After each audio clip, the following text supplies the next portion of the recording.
حضرت مولانا مفتی اشرف رضا برہانی کی تقریر طاہر الپادری کے رد میں سماعت فرمائے۔ میں تو کسی فرقے میں نہیں پڑتا، میں کسی فرقے سے نہیں ہوں، تو سمجھ لیجئے وہ بھی خود ایک فرقہ ہے۔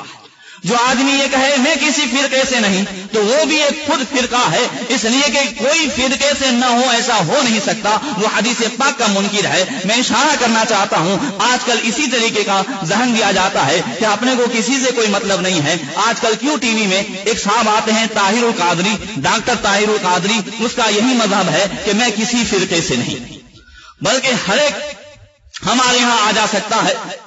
وہابی کے پیچھے بھی نماز ہوتی ہے، رافضی کے پیچھے بھی نماز ہوتی ہے، قادیانی کے پیچھے بھی نماز ہوتی ہے۔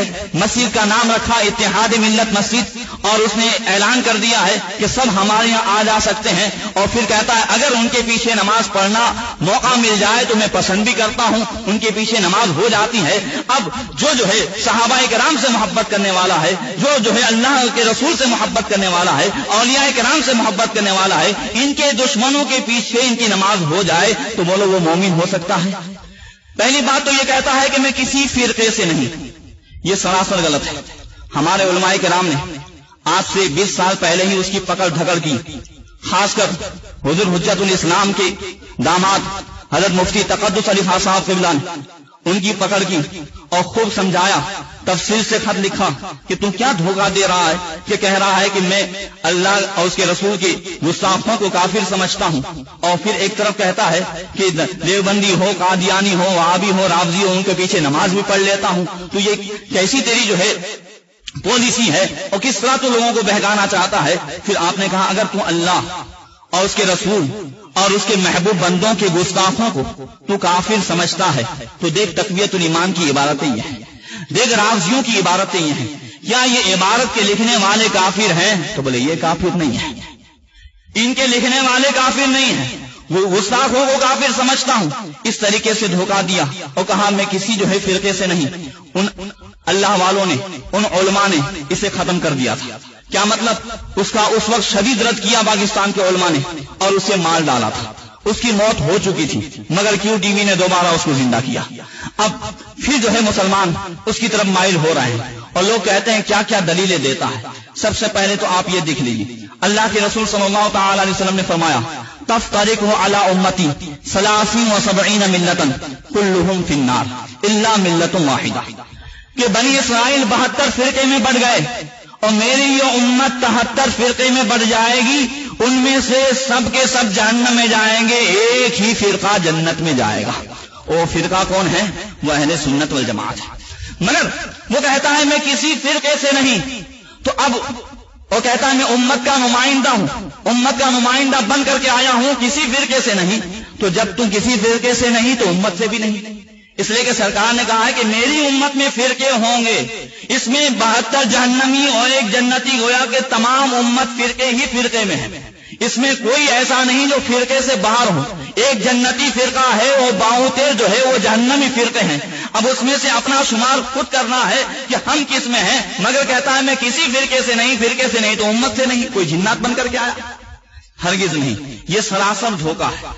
وہ خود ایک نیا فرقہ بھرنا ہے، خود ایک نیا مذہب پیدا کرنا ہے، اور خود بول میاں مٹھو بننے کی کوشش کرتا ہے۔ کہتا ہے کہ میں جب پیدا ہوا تو رسول اللہ صلی اللہ تعالی علیہ وسلم میرے باپ کے خواب میں آئے اور پہلے ہی سے تجھے انہوں نے بشارت دی کہ ایک لڑکا پیدا ہونے والا ہے، اس کا نام محمد طاہر رکھنا۔ اور جب پیدا ہوا تو سرکار ایک مٹکا دودھ کا لے آئے، میرے ہاتھ سے سب کو تقسیم کرایا، اور اس کا باپ کیا تھا؟ اس کا باپ بھی ایک جانوروں کا ڈاکٹر تھا، اور جو ہے کلین شیو تھا، داڑھی اس کی نہیں تھی، آخر عمر میں چھوٹی سی داڑھی رکھ لی۔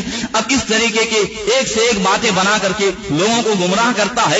اب اور بھی بہت ساری باتیں جو وہ لوگوں کو گمراہ کرنے کی کوشش کرتا ہے، اس میں خاص کر یہ کہ جو اس بات کی روشن دلیل ہے کہ وہ ان بد مذہبوں کی طرف سے ایک ایجنٹ ہے، اس لیے کہ ہر ایک کو اپنی طرف مائل کرنا، کسی کو کچھ نہ کہنا، ایسی بات نہ کہنا جس سے کسی کا دل دکھے۔ تو یاد رکھو، کبھی بھی کسی کا دل دکھانا اگر ذاتی اعتبار سے ہے تو یہ برا ہے،